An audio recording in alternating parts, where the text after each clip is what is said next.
Hello all, welcome to Bharat Body Jobs YouTube channel. Staff selection commission SSC నుంచి మనకి MTS and havildar పోస్టులకు notification రావడం అయితే జరిగింది. సో ఇవి మనకి 100% సెంట్రల్ గవర్నమెంట్ జాబ్స్. మినిమం మనం 10th క్లాస్ క్వాలిఫై అయితే సరిపోతుంది. ఈ యొక్క జాబ్స్ కి చక్కగా అప్లై చేసుకోవచ్చు. సో ఈ యొక్క జాబ్స్ కి సంబంధించి నోటిఫికేషన్ డీటెయిల్స్ అంటే important dates, age limit, application fee, exam సంబంధించిన డీటెయిల్స్ ప్రతిదీ కూడా ఈ వీడియోలో నేను ఎక్స్ప్లెయిన్ చేస్తాను. మీరు వీడియోని ఎక్కడ స్కిప్ చేయకుండా చివరి వరకు అయితే చూసేయండి. అలాగే మీకు తెలిసిన ఫ్రెండ్స్ కి ఈ యొక్క వీడియోని షేర్ చేయండి. ఇంకా లేట్ చేయకుండా మనం వీడియో లొకేషన్ అనేది మనకి గవర్నమెంట్ ఆఫ్ ఇండియా నుంచి June 27 నాడు అఫీషియల్ గా SSC వెబ్సైట్ నుంచి రావడం అయితే జరిగింది. సో దీనికి సంబంధించి పోస్ట్ నేమ్స్ కనుక చూసుకుంటే MTS మల్టీ టాస్కింగ్ స్టాఫ్ అలాగే హవాల్దార్ సంబంధించి 2 రకాలైన జాబ్ పోస్టులకు నోటిఫికేషన్ రావడం అయితే జరిగింది. దీనికి సంబంధించిన ఇంపార్టెంట్ డేట్స్ కనుక చూసుకుంటే మనం ఆన్లైన్ లో అప్లై అయితే చేసుకోవాలి. ఆన్లైన్ అప్లికేషన్స్ అనేది ఆల్రెడీ June 27 నుంచి స్టార్ట్ కావడం జరిగింది. July 31 నైట్ 11 గంటల వరకు కూడా మనం ఈ యొక్క జాబ్స్ కి అప్లై చేసుకోవచ్చు. July 31 నైట్ 11 వరకు కూడా ఈ యొక్క జాబ్స్ కి మనం అప్లై చేసుకోవచ్చు. దీనికి సంబంధించి పేమెంట్ కి సంబంధించి లాస్ట్ డేట్ చూసుకుంటే August 1 నైట్ 11 లోపు కూడా మనం ఆ పేమెంట్ అయితే చేసేసుకోవచ్చు. అప్లికేషన్ కి సంబంధించిన లాస్ట్ డేటు July 31, అలాగే పేమెంట్ కి సంబంధించిన లాస్ట్ డేటు August 1 నైట్ 11 లోపు అయితే మనం పేమెంట్ అయితే చేసేసుకోవాలి. సో ఆఫ్టర్ మనం అప్లై చేసేసిన తర్వాత కొన్ని కరెక్షన్స్ అయితే మనకు వస్తూ ఉంటాయి కదా, మన నేమ్ గానీ సో సర్టెన్ డీటెయిల్స్ కొన్ని మనకి కరెక్షన్స్ అయితే ఉంటాయి. ఆ కరెక్షన్స్ అనేవి మనం ఎడిట్ చేసుకోవడానికి August 16 అలాగే August 17 ఈ యొక్క 2 డేట్స్ కూడా మనకి కరెక్షన్స్ కి స్పెషల్ గా మనకి ఇవ్వడం అయితే జరుగుతుంది. August 16వ తారీఖు, August 17వ తారీఖు నైట్ 11 లోపు కూడా ఏమైనా కరెక్షన్స్ ఏమైనా చేయాలనుకుంటే అప్పుడు మనం ఎడిట్ చేసి ఖచ్చితంగా చేసేసుకోవచ్చు. అలాగే ఈ యొక్క జాబ్స్ కి మనం అప్లై చేసిన తర్వాత మనకి కంప్యూటర్ బేస్డ్ ఎగ్జామ్ అయితే పెడతారు. సో మన క్వాలిఫికేషన్ సంబంధించి ఓన్లీ ఒకటే ఒక ఎగ్జామ్ అయితే ఉంటుంది. ఆ ఎగ్జామ్ లో మనం క్వాలిఫై అయ్యి మంచి మార్క్స్ కనుక వస్తే మనకి ఖచ్చితంగా జాబ్ వచ్చే అవకాశం అయితే ఉంటుంది. సో ఈ యొక్క కంప్యూటర్ బేస్డ్ ఎగ్జామ్ అనేది అక్టోబర్ లో గానీ నవంబర్ లో గానీ మనకి ఎగ్జామ్ అయితే కండక్ట్ చేస్తారు. కరెక్ట్ డేట్స్ అనేది ఇంకా నోటిఫికేషన్ లో మెన్షన్ అయితే చేయలేదు. మనకి అక్టోబర్ లో గానీ నవంబర్ లో గానీ కంప్యూటర్ బేస్డ్ ఎగ్జామ్ అయితే ఉండవచ్చు. సో అలాగే మీకు సంబంధించి ఇంకేమైనా డౌట్స్ గానీ ఏమైనా ఇష్యూస్ కనుక ఉంటే సో స్క్రీన్ పై వాళ్ళు మనకి టోల్ ఫ్రీ నెంబర్ కూడా మనకి ప్రొవైడ్ అయితే చేశారు. సో ఈ యొక్క నెంబర్ కి మనం కాల్ చేసి మనకి ఏమైనా డౌట్స్ కనుక ఉంటే తెలుసుకోవచ్చు. సో నెక్స్ట్ ఈ జాబ్స్ కి సంబంధించి శాలరీ డీటెయిల్స్ కనుక చూసుకుంటే మనకి MTS కి అలాగే హవాల్దార్ కి కూడా లెవెల్ 1 ద్వారా మనకి పే చేయడం అయితే జరుగుతుంది. లెవెల్ 1 అంటే మనకి కరెక్ట్ గా చెప్పుకుంటే 18,000 మనకి స్టార్టింగ్ నుంచి మనకి 18,000 అయితే శాలరీ ప్రొవైడ్ చేస్తారు. పెర్ మంత్ కి 18,000 చొప్పున మనకి శాలరీ అయితే ప్రొవైడ్ చేయడం అయితే జరుగుతుంది. సో అది అలా మనకి ఇంక్రిమెంట్ అయ్యి టోటల్ గా 60,000 వరకు కూడా మనకి పెరిగే అవకాశం అయితే ఉంటుంది. సో MTS కి అలాగే హవాల్దార్ పోస్టులకి 2 పోస్టులకి కూడా లెవెల్ 1 ద్వారా మినిమం 18,000 నుంచి స్టార్ట్ కావడం అయితే జరుగుతుంది. Next vacancy details. సో ఈ యొక్క జాబ్స్ కి సంబంధించి MTS మల్టీ టాస్కింగ్ స్టాఫ్ కి సంబంధించి 4,887 వేకెన్సీస్, అలాగే హవాల్దార్ పోస్టులకు సంబంధించి 3,439 వేకెన్సీస్, టోటల్ గా మనకి 8,300+ వేకెన్సీస్ తో ఈ యొక్క నోటిఫికేషన్ మనకి రిలీజ్ కావడం జరిగింది. 8,300+ వేకెన్సీస్ అయితే ఉన్నాయి. సో 10th క్లాస్ క్వాలిఫై అయిన ప్రతి ఒక్కరు కూడా ఈ యొక్క జాబ్స్ కి చక్కగా అప్లై అయితే చేసుకోండి. ఎలిజిబిలిటీ ఉన్న ప్రతి ఒక్కరు కూడా ఈ యొక్క అవకాశాన్ని అయితే యూజ్ చేసుకోండి.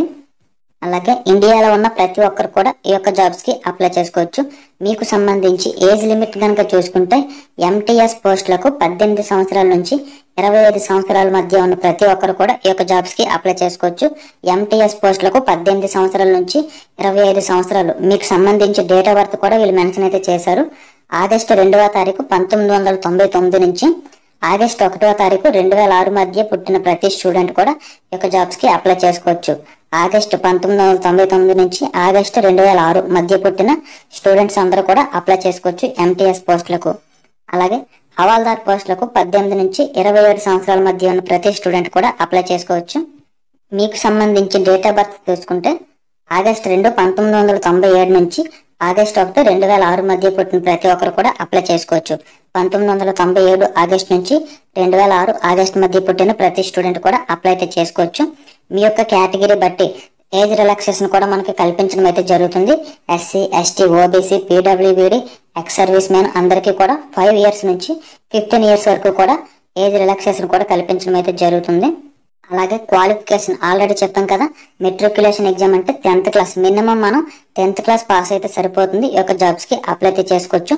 ప్రజెంట్ మీరు చదువుతున్న వాళ్ళు కూడా కట్ ఆఫ్ డేట్ అంటే ఆగస్ట్ 1 నాటికి మీ యొక్క ఎడ్యుకేషన్ అనేది కంప్లీట్ అయిపోతే అనుకుంటే మీరు కూడా అప్లై అయితే చేసుకోవచ్చు. So minimum 10th class pass అయిన ప్రతి స్టూడెంట్ కూడా ఈ యొక్క జాబ్స్ కి అప్లై అయితే చేసేసుకోండి. Next application fee. సో ఈ యొక్క జాబ్స్ కి మనం అప్లై చేయాలంటే కొంత అప్లికేషన్ అయితే ఛార్జ్ చేస్తున్నారు. సో మినిమం 100 రూపీస్ అయితే మనం పే చేయాలి. సో అది కూడా అందరికీ కాదు, ఉమెన్ క్యాండిడేట్స్ కి, ఎస్సీ వాళ్ళకి, ఎస్టీ వాళ్ళకి, పీడబ్ల్యూబీడీ క్యాండిడేట్స్ కి అండ్ ఎక్స్ సర్వీస్ మెన్ అందరికీ కూడా ఎటువంటి ఫీజు కూడా లేదు. సో రిమైనింగ్ వాళ్ళందరూ కూడా 100 రూపీస్ పే చేస్తే సరిపోతుంది. Next centres of examination centres కనుక చూసుకుంటే మన ఏపీ అండ్ తెలంగాణకి రెండు కూడా కలిపి అయితే నేను ఇప్పుడు చెప్పడం అయితే జరుగుతుంది. ఆంధ్రప్రదేశ్ వాళ్ళు, తెలంగాణ వాళ్ళకి అందరికీ కలిపి చీరాల, గుంటూరు, కాకినాడ, కర్నూలు, నెల్లూరు, రాజమండ్రి, తిరుపతి, విజయనగరం, విజయవాడ, విశాఖపట్నం, అలాగే హైదరాబాదు, కరీంనగర్, వరంగల్. మనకి తెలంగాణ నుంచి హైదరాబాద్, కరీంనగర్, వరంగల్ ఈ యొక్క 3 సిటీస్ కూడా ఎగ్జామినేషన్ సెంటర్స్ అయితే ప్రొవైడ్ అయితే చేశారు. సో ఏపీలో అయితే చాలా సెంటర్స్ అయితే ఉన్నాయి మనకి. చీరాల, గుంటూరు, కాకినాడ, కర్నూలు, రాజమండ్రి, నెల్లూరు, తిరుపతి, విజయవాడ, విజయనగరం, విశాఖపట్నం. సో ఈ యొక్క సిటీస్ అన్ని కూడా మన ఎగ్జామినేషన్ సెంటర్స్ అయితే ఉన్నాయి. Next scheme of examination. MTS పోస్టులకు మనకి కంప్యూటర్ బేస్డ్ ఎగ్జామినేషన్ ఒకటే ఉంటుంది. సో ఎగ్జామ్ తర్వాత మన క్వాలిఫై అయిన దాన్ని బట్టి మనకు వచ్చే మార్క్స్ బట్టి మనకి జాబ్ ఇవ్వడం అయితే జరుగుతుంది. అలాగే హవాల్దార్ పోస్టులకు కంప్యూటర్ బేస్డ్ ఎగ్జామ్ తో పాటు పీఈటీ అండ్ పిఎస్టీ టెస్ట్లు కూడా ఉంటాయి. వాకింగ్ ఉంటుంది, హైట్, వెయిట్, చెస్ట్. సో ఈ యొక్క డీటెయిల్స్ అన్ని కూడా చూస్తారు. నెక్స్ట్ ఎగ్జామ్ అనేది మనకి హిందీ, ఇంగ్లీష్ తో పాటు 13 రీజనల్ లాంగ్వేజెస్ లో ఎగ్జామ్ అయితే కండక్ట్ చేస్తారు. అందులో మన తెలుగు లాంగ్వేజ్ కూడా ఉంది. సో మీరు తెలుగు అయినా, హిందీ అయినా, ఇంగ్లీష్ అయినా, తమిళ అయినా ఏదైనా మీకు నచ్చిన లాంగ్వేజ్ మీరు అయితే చూస్ చేసుకోవచ్చు అప్లై చేసినప్పుడు. నెక్స్ట్ ఎగ్జామ్ కి సంబంధించిన ప్యాటర్న్ చూసుకుంటే మనకి సీజన్ 1, 2, సీజన్ 2 అనేది 2 సీజన్స్ అయితే ఉంటాయి. మొత్తం 2 సీజన్స్ కలిపి 1 hour 30 minutes అయితే మనకు ఉంటుంది. సీజన్ 1 లో మ్యాథమెటిక్స్ నుంచి 20 క్వశ్చన్స్ 60 మార్క్స్ అయితే ఉంటుంది.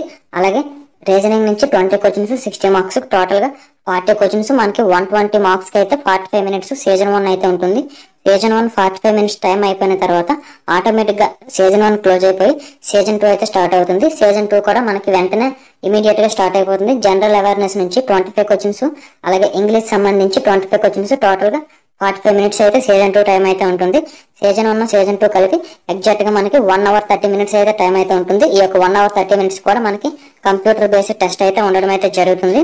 అలాగే ఇంకొక ఇంపార్టెంట్ పాయింట్ ఏంటంటే మీరు ఎగ్జామ్ కి వెళ్ళేటప్పుడు మీకు ఫుల్ డేట్ ఆఫ్ బర్త్ ఉన్న ఒక డాక్యుమెంట్ అయితే పట్టుకెళ్ళాలి. దాంతో పాటు ఒక 2 పాస్పోర్ట్ సైజ్ ఫొటోస్ అయితే ఉండాలి. ఆధార్ కార్డ్ కానీ, పాస్పోర్ట్ కానీ, డ్రైవింగ్ లైసెన్స్ కానీ, పాన్ కార్డ్ కానీ ఏదో ఒకటి మీ యొక్క ఫుల్ డేట్ ఆఫ్ బర్త్ అయితే ఉండాలి. ఒకవేళ మీ యొక్క డాక్యుమెంట్స్ లో ఫుల్ డేట్ ఆఫ్ బర్త్ లేకపోతే 10th క్లాస్ కి సంబంధించిన మార్క్స్, ఒరిజినల్ మార్క్స్ షీట్ అయితే ఉంటుంది కదా, సర్టిఫికేట్ అనేది దానితో అది తీసుకెళ్లాల్సి అయితే ఉంటుంది. 10th క్లాస్ ఒరిజినల్ తో పాటు ఆధార్ కార్డు, ఒక 2 పాస్పోర్ట్ సైజ్ ఫొటోస్ అయితే ఉండాలి. మీకు ఫుల్ డేట్ ఆఫ్ బర్త్ ఏదైతే ఉందో అదైతే మీరు ఖచ్చితంగా తీసుకెళ్ళాలి. సో ఈ యొక్క ఎగ్జామ్ ప్యాటర్న్ లో సీజన్ 1, సీజన్ 2 రెండు కూడా మనం క్వాలిఫై అయితే అవ్వాలి. నెక్స్ట్ నెగిటివ్ మార్క్స్ కనుక చూసుకుంటే సీజన్ 1 కి మనకి ఎటువంటి నెగిటివ్ మార్కింగ్ అయితే లేదు. సో సీజన్ 1 మనం చాలా ఫ్రీగా రాసుకోవచ్చు, ఎటువంటి నెగిటివ్ మార్కింగ్ కూడా లేదు. సీజన్ 1 అయిపోయిన తర్వాత సీజన్ 2 కి మనకి నెగిటివ్ మార్కింగ్ అయితే ఉంది. 1 mark for each wrong answer. ఒక్కొక్క రాంగ్ ఆన్సర్ కి ఒక్కొక్క మార్కు మనకి కటింగ్ అయిపోవడం అయితే జరుగుతుంది. సో కొంచెం జాగ్రత్తగా మనం ఒళ్ళు దగ్గర పెట్టుకొని ఎగ్జామ్ రాయాల్సి అయితే ఉంటుంది. Next syllabus. సో ఈ యొక్క జాబ్స్ కి సంబంధించి సిలబస్ అనేది నోటిఫికేషన్ లో టాపిక్స్ వైజ్ గా వీళ్ళు మెన్షన్ అయితే చేశారు. సో నోటిఫికేషన్ లింక్ కూడా కింద డిస్క్రిప్షన్ లో అయితే ఉంటుంది. అలాగే మన టెలిగ్రామ్, వాట్సాప్ ఛానల్ కూడా నోటిఫికేషన్ నేను అప్లోడ్ అయితే చేశాను. సో ప్రతి దానికి సంబంధించి మ్యాథ్స్ నుంచి ఇంపార్టెంట్ టాపిక్స్, అలాగే రీజనింగ్ నుంచి ఇంపార్టెంట్ టాపిక్స్, జనరల్ అవేర్నెస్ నుంచి ఇంపార్టెంట్ టాపిక్స్, ఇంగ్లీష్ నుంచి కూడా ఇంపార్టెంట్ టాపిక్స్, టోటల్ గా మొత్తం అన్ని కూడా మనకి 10th క్లాస్ స్టాండర్డ్ లెవెల్లో మనకి ఎగ్జామ్ సంబంధించిన డీటెయిల్స్ అయితే ఉంటాయి. సో ఒకసారి నోటిఫికేషన్ మీరు డౌన్లోడ్ చేసుకుని సిలబస్ అంతా చూసుకొని వెంటనే ప్రిపరేషన్ అయితే స్టార్ట్ చేయండి. Next PET. ఈ యొక్క పీఈటీ అనేది ఓన్లీ హవాల్దార్ పోస్టులకు మాత్రమే ఉంటుంది. పీఈటీలో వాకింగ్ అయితే ఉంటుంది. మేల్ క్యాండిడేట్స్ కి 1600 meters 15 minutes, అలాగే ఫీమేల్ క్యాండిడేట్స్ కి 1 kilometer 20 minutes లో మనం కంప్లీట్ అయితే చేయాలి వాకింగ్ అనేది. సో ఆఫ్టర్ మనకి పీఈటీ అయిపోయిన తర్వాత పిఎస్టీ అయితే ఉంటుంది. Height, weight, chest. Male candidates కి హైట్ అయితే 157.5 centimeters, అలాగే చెస్ట్ అనేది 81 centimeters అయితే ఉండాలి. ఫీమేల్ క్యాండిడేట్స్ కి 152 centimeters హైట్ అయితే ఉండాలి. 48 kgs వెయిట్ అయితే ఉంటే సరిపోతుంది. పీఈటీ, పిఎస్టీ కూడా మనం ఖచ్చితంగా క్వాలిఫై అయితే చేసేసుకోవచ్చు. Next qualifying marks season 1 season 2 కూడా రెండు కూడా మనకు ఖచ్చితంగా క్వాలిఫై అయితే అవ్వాలి. సో ఈ క్వాలిఫైయింగ్ మార్క్స్ అనేది అన్రిజర్వ్ క్యాండిడేట్స్ కి 30%, అలాగే ఓబీసీ అండ్ ఈడబ్ల్యూఎస్ క్యాండిడేట్స్ కి 25%, రిమైనింగ్ ఆల్ అదర్ కేటగిరీ అందరికీ కూడా 20% వస్తే చాలు మనం క్వాలిఫై అయితే అయిపోవచ్చు. క్వాలిఫై అయిపోతే మనకు జాబ్ అయితే రాదండి. సో క్వాలిఫైతో పాటు మనకి బెస్ట్ మార్క్స్ అయితే రావాలి. అది మన కాంపిటీషన్ బట్టి డిసైడ్ అయితే అవుతుంది. సో ఈ విధంగా మన దీనికి సంబంధించిన నోటిఫికేషన్ డీటెయిల్స్ అయితే ఉంటాయి. అండ్ నెక్స్ట్ ఫైనల్ గా హౌ టు అప్లై, ఈ యొక్క జాబ్స్ కి ఎలా అప్లై చేయాలి ఏంటి అనేది నేను ఆల్రెడీ మన ఛానల్లోనే ఓన్లీ అప్లికేషన్ ప్రాసెస్ తో ఒక వీడియో చేయడం అయితే జరిగింది. సో ఇదే వీడియోలో కంటిన్యూ చేస్తే వీడియో యొక్క లెంత్ ఎక్కువైపోతుందని నేను సపరేట్ గా ఒక వీడియో అయితే చేశాను, ఆల్రెడీ అప్లోడ్ కూడా చేసేసాను. ఈ యొక్క ఎంటీఎస్ పోస్టులకు ఎలా అప్లై చేయాలి, ఓన్లీ అప్లికేషన్ ప్రాసెస్ మన మొబైల్ ఫోన్ లో ఎలా అప్లై చేయాలనేది స్టెప్ బై స్టెప్ తో వీడియో అయితే చేశాను. కింద డిస్క్రిప్షన్ లో అలాగే పైన ఐ కార్డ్స్ లో కూడా ఆ యొక్క లింక్ అయితే పెడతాను. సో ఈ యొక్క నోటిఫికేషన్ డీటెయిల్స్ మీరు అంతా పూర్తిగా చూసిన తర్వాత అప్లికేషన్ ప్రాసెస్ వీడియో అయితే చూసి చక్కగా అప్లై అయితే చేసుకోవచ్చు అనమాట. ఇంకా ఏమైనా డౌట్స్ కనుక ఉంటే కింద కామెంట్ సెక్షన్ లో కామెంట్ అయితే చేయండి. నాకు తెలిసినంత వరకు నేను ఖచ్చితంగా రిప్లై ఇవ్వడం అయితే జరుగుతుంది. సో వీడియోని ఇంతవరకు చూసినందుకు థ్యాంక్ యూ గైస్.